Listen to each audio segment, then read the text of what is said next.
हम लेंगे अगला चैप्टर जिसमें है internal developments in USA, USSR and Europe. संयुक्त राज्य अमेरिका, सोवियत संघ तथा यूरोप में आंतरिक गतिविधियों के बारे में।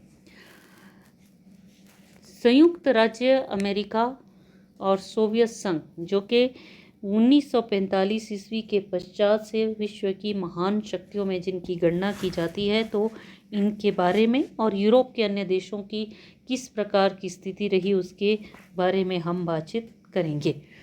तो सबसे पहले लेंगे हम संयुक्त राज्य अमेरिका के बारे में। इसका उत्थान एक विश्व की महान शक्ति के रूप में जो संयुक्त राज्य अमेरिका है उसका उत्थान या उसका उदय।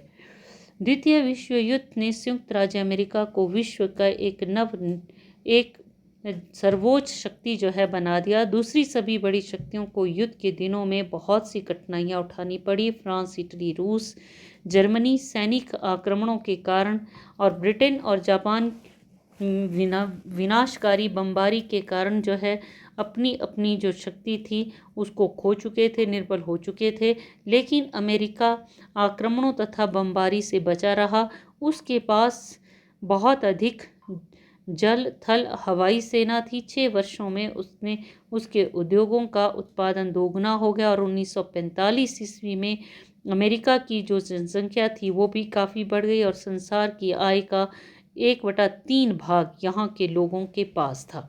तो अमेरिका जो था काफ़ी समृद्धशाली बन चुका था। फिर है अमेरिका के प्रमुख शक्ति बनने के कारण। क्यों वो प्रमुख शक्ति बना? पहला कारण अमेरिका के उद्योग जो थे, ये उद्योग और व्यापारिक केंद्र। दोनों विश्व युद्धों में अमेरिका के सभी प्रदेश युद्ध क्षेत्र से बहुत दूर थे और इस कारण अमेरिका के कृषि, उद्योग और खनिज पदार्थ और व्यापारिक केंद्र सुरक्षित रहे और उन्नति करते रहे। तो इसलिए ये विश्व शक्ति बना। दूसरा कारण यूरोपीय देशों की आर्थिक स्थिति। यूरोपीय देश आपसी झगड़ों के कारण और युद्धों में व्यस्त रहने के कारण ये आर्थिक तौर पर बहुत ही क्षीण हो चुके थे और इसकी वजह से दूसरी तरफ अमेरिका जो था वो तरक्की करता चला गया। तीसरा कारण है अमेरिका की राष्ट्रीय आय में वृद्धि। अमेरिका की जो राष्ट्रीय आय थी उसमें वृद्धि हो चुकी थी।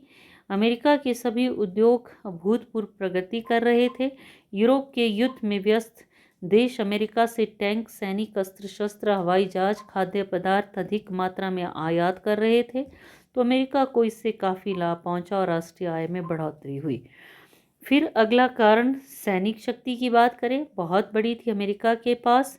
कई शताब्दियों से ब्रिटेन को मिस्ट्रेस ऑफ द सी, समुद्रों की मलिका कहा जाता रहा था, क्योंकि जो ब्रिटेन था, इंग्लैंड था, उसकी जो जल सेना थी बहुत ही शक्तिशाली थी। लेकिन दूसरे महायुद्ध के पश्चात ब्रिटेन जो था इतना शक्तिशाली नहीं रहा।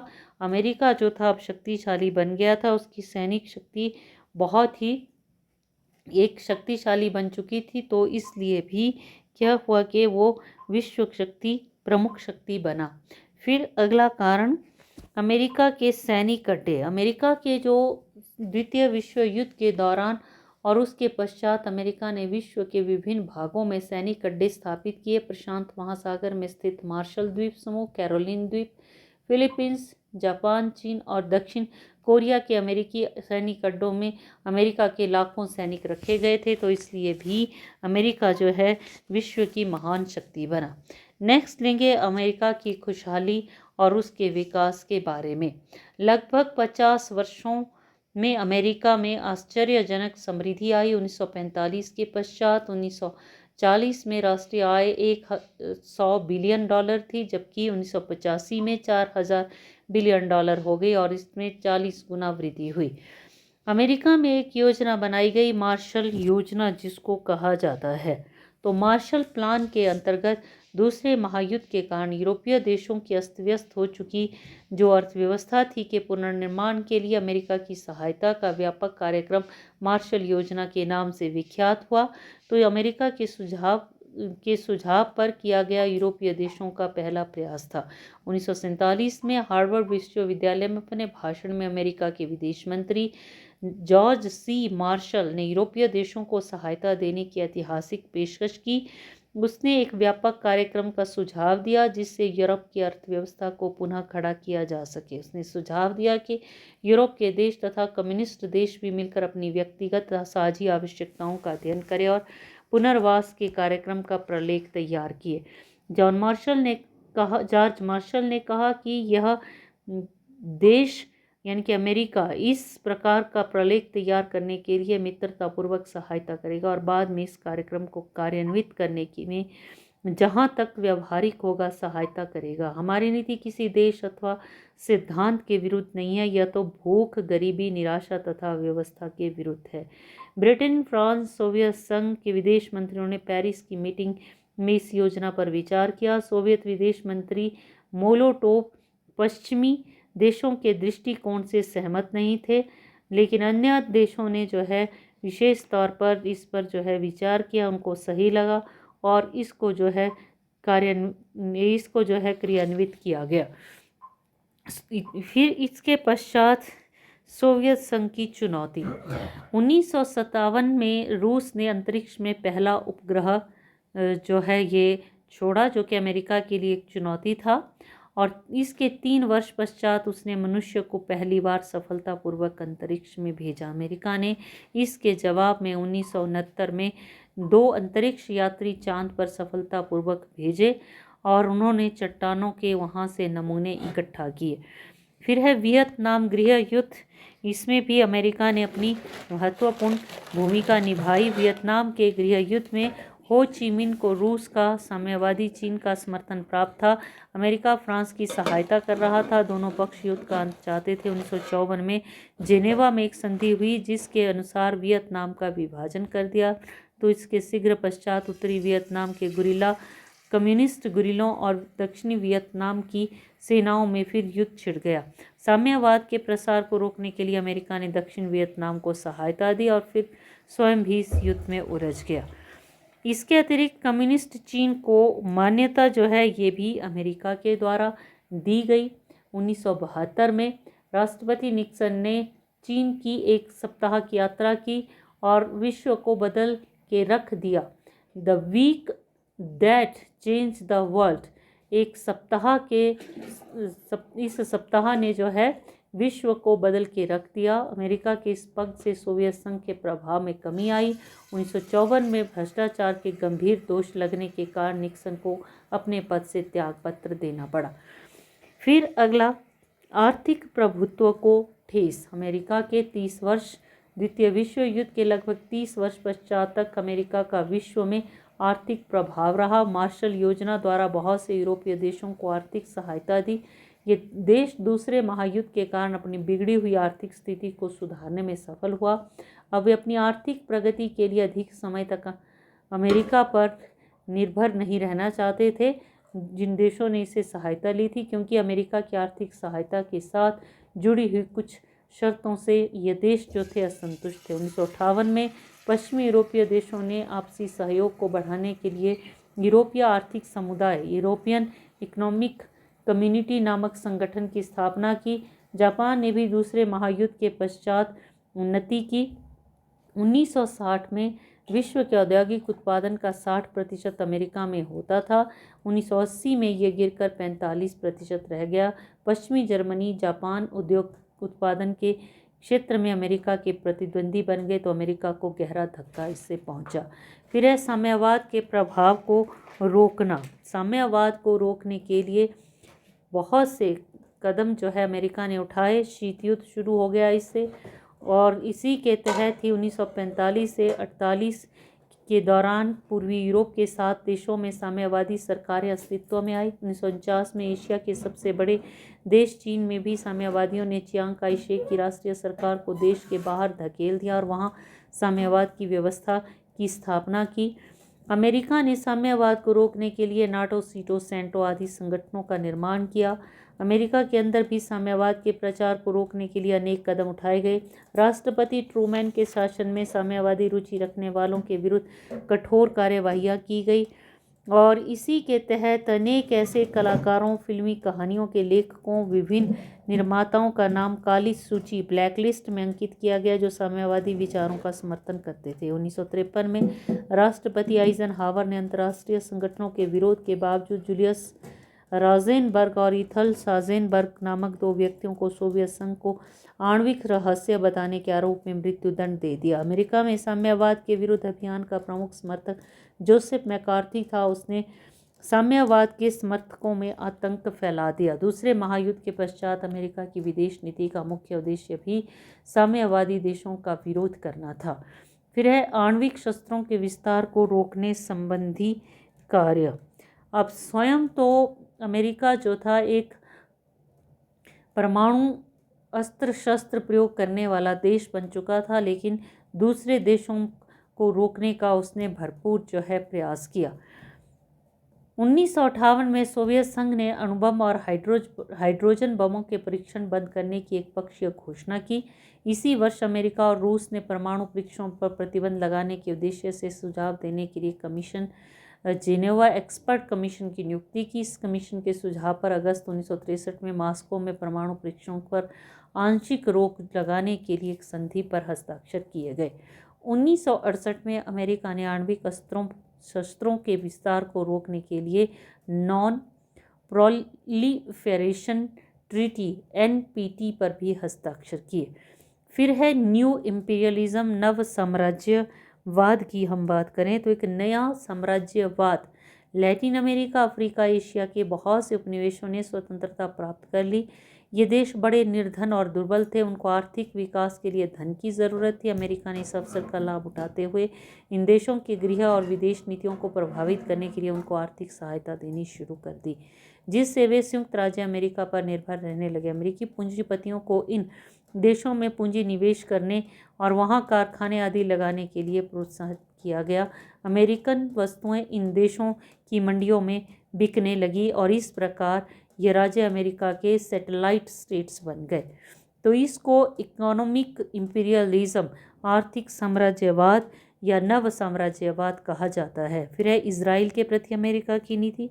इजराइल के प्रति कहें स्वतंत्र यहूदी राज्य 14 मई 1948 को अस्तित्व में आया। उसी दिन अमेरिकन राष्ट्रपति ट्रूमैन ने इसको मान्यता दी। इसके पश्चात उसने इजराइल को आधुनिक शस्त्र दिया और आर्थिक सहायता दी। इससे इजराइल मध्य एशिया में एक प्रबल सैनिक शक्ति बनता चला गया और अरब देशों के विरुद्ध युद्धों में इजराइल को भारी सफलता प्राप्त हुई। फिर अरब देशों के प्रति नीति की हम बात करें तो इन देशों से पर्याप्त मात्रा में तेल प्राप्त किया, साम्यवादी शक्तियों के प्रभाव से इन देशों को दूर रखा, कुछ अरब देशों को आर्थिक और सैनिक सहायता देकर उन्हें इजराइल के विरुद्ध इकट्ठे होने से रोका। इस क्षेत्र में अपने प्रभाव का विस्तार जो है अमेरिका करता चला गया। अमेरिका की अरब देशों के प्रति नीतियां सफल रही। उसने लेबनान और जॉर्डन की सरकारों को बचाने के लिए सैनिक टुकड़ियां भेजी। सऊदी अरब में भी सैनिक अड्डे स्थापित किए। 1990 में इराक कुवैत युद्ध में अमेरिका ने कुवैत की भरपूर सहायता की। इराक की सेनाओं को कुवैत से निकल जाने के लिए विवश किया। फिर ईरान से संबंध की बात करें तो ईरान द्वितीय विश्व युद्ध के पश्चात अमेरिका ईरान को अपने प्रभाव क्षेत्र में रखने का प्रयास करने लगा। 1953 तक इन देशों के संबंध इतने अच्छे नहीं थे, परंतु 1956 में इंग्लैंड और ईरान के तेल संबंधी झगड़े के समाप्त होने के पश्चात ईरान अमेरिका संबंधों में सुधार हुआ। 1979 में ईरान के शाह के विरुद्ध क्रांति हुई। शाह अपना देश छोड़कर अमेरिका भाग गया। ईरान की नई सरकार ने अमेरिका से मांग की कि वह शाह को उसके हवाले कर दे, क्योंकि वह उस पर मुकदमा चलाना चाहती थी। अमेरिका ने इस मांग को अस्वीकार कर दिया। ईरान सरकार ने इसके बदले अनेक अमेरिकनों को बंदी बना लिया। 1980 में अमेरिका के राष्ट्रपति जिमी कार्टर ने अमेरिकन कैदियों को छुड़ाने के लिए ईरान के विरुद्ध सैनिक कार्यवाहियां की, लेकिन बुरी तरह सफल रही। 1981 में अमेरिकी बैंकों में जमा ईरानी पूंजी वापस लौटा दी गई। इस पर ईरान ने अमेरिकी बंदियों को छोड़ दिया। ईरान और अमेरिका के संबंधों में अब भी देखा जाए तो तनाव की स्थिति बनी हुई है। फिर फिलीपींस की बात करें तो 1946 में अमेरिका ने फिलीपींस को स्वतंत्रता दी और एक स्वतंत्र गणराज्य बन गया, लेकिन इस पर अमेरिका का प्रभाव बना रहा। 1954 में फिलीपींस को सीटों में शामिल किया गया। अमेरिका की तरह फिलीपींस भी साम्यवाद का विरोधी है। इसने अमेरिका को अपने क्षेत्र में सैनिक अड्डे स्थापित करने की अनुमति दी। फार्मोसा के साथ संबंधों की बात करें तो 1949 में चीन में जब कम्युनिस्ट क्रांति आई तो वहाँ की राष्ट्रवादी सरकार देश छोड़कर फार्मोसा द्वीप भाग गई। वहाँ पर राष्ट्रवादी नेता चियांग काई शेक ने अपनी सरकार स्थापित की। अमेरिका ने तुरंत इस सरकार को मान्यता दी।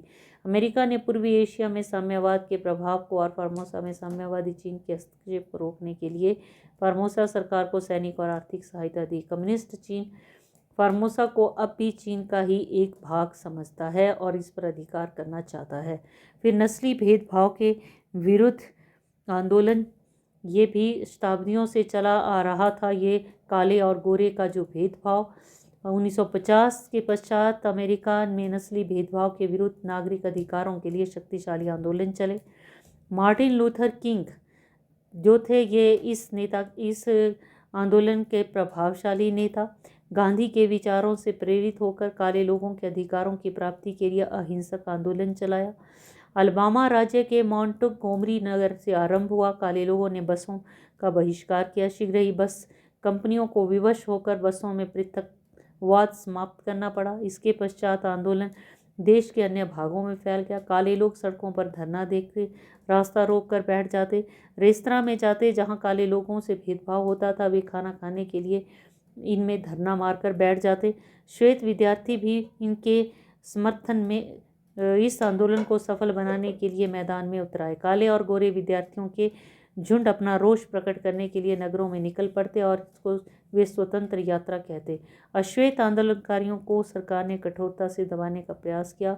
पुलिस उन्हें कठोर शारीरिक दंड देती। गोरे गुंडों के हाथों कई काले आंदोलनकारियों की हत्या की गई। इन सभी कष्टों को सहन करते हुए नस्ली भेदभाव के विरुद्ध संघर्ष करने वाले आंदोलनकारी स्वतंत्रता संग्राम का दृढ़ निश्चय लेकर बैठे रहे। 1963 में अमेरिका की राजधानी वाशिंगटन में आंदोलनकारियों की एक विशाल रैली हुई जिसमें मार्टिन लूथर किंग ने दिल दहला देने वाला भाषण आई हैव अ ड्रीम प्रसिद्ध भाषण दिया। और इन आंदोलनों से प्रभावित होकर सरकार ने ऐसे कानून पास किए जिनके द्वारा नागरिक अधिकारों को कानूनी अधिकार के रूप में मान्यता मिलने में सहायता मिली, परंतु ये कानूनी अधिकार प्रभावी सिद्ध न हुए। इस कारण नागरिक अधिकारों के लिए आंदोलन तीव्र हो गए। अश्वेत आंदोलनकारियों ने ब्लैक पावर काली शक्ति नामक उग्रवादी आंदोलन शुरू किया। 1968 में नस्ली भेदभाव के एक समर्थक ने जातीय भेदभाव के कड़े विरोधी और मानव अधिकारों के प्रबल समर्थक मार्टिन लूथर किंग की हत्या कर दी, जिससे अमेरिका के अनेक नगरों में हिंसक घटनाएं हुई। 1964 ईस्वी को मार्टिन लूथर किंग को मानव अधिकारों के संघर्ष के कारण नोबेल पीस प्राइज, नोबेल शांति पुरस्कार से सम्मानित किया गया और इसको इंटरनेशनल ब्रदरहुड, अंतर्राष्ट्रीय भाईचारे का जवाहरलाल नेहरू पुरस्कार मरणोपरांत प्रदान किया गया। फिर है anti war movement of American youth, अमेरिकी नवयुवकों का युद्ध विरोधी आंदोलन। 1960 के दशक में नई पीढ़ी के नवयुवकों और बुद्धिजीवियों द्वारा एक युद्ध विरोधी आंदोलन चलाया गया।